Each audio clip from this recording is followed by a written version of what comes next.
মন্দিরনগরী শহর বিষ্ণুপুরে কেন্দ্রীয় বাহিনীর রুটমার্চ ঘুরে দেখলেন ভোট গ্রহণ কেন্দ্রগুলি, কথা বললেন সাধারণ মানুষের সঙ্গে। আগামী 25শে মে বিষ্ণুপুর লোকসভা কেন্দ্রের নির্বাচনী নির্ঘণ্ট ঘোষণা হয়েছে। তার আগে জেলার কোণে কোণে পৌঁছে যাচ্ছেন কেন্দ্রীয় বাহিনীর জওয়ানরা, বাদ যাচ্ছেন না শহরতলি। এদিন ভারী ভারী বুটের আওয়াজ ও আগ্নেয়াস্ত্র হাতে নিয়ে বিষ্ণুপুর পৌরসভার প্রায় প্রত্যেকটি ওয়ার্ডে রুটমার্চ করলেন কেন্দ্রীয় বাহিনীর জওয়ানরা। ঘুরে দেখলেন ভোট গ্রহণ কেন্দ্রগুলি, কথা বললেন এলাকার মানুষের সাথে। তাদের সাথে ছিলেন জেলা পুলিশের আধিকারিকরা। এলাকা যাতে শান্ত থাকে, ভোটে যাতে এলাকায় উত্তপ্ত না হয়, এলাকার মানুষকে ভোট দিতে উৎসাহিত করার জন্য নির্বাচন কমিশনারের এই উদ্যোগ। ভয় দেখায়, ভোট দিতে বাধা দেয় বা কোনো লোক প্রলোভন কিছু দেখায়, আপনারা সাথে সাথে বিষ্ণুপুর থানার সাথে যোগাযোগ করুন। আমরা সবসময় আপনাদের পাশে থাকবো, পাশে আছি।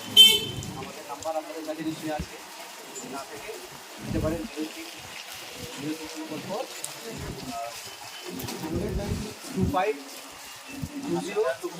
ডাইল করলেও হবে। আপনার সবসময় আমাদের সঙ্গে যোগাযোগ করবেন।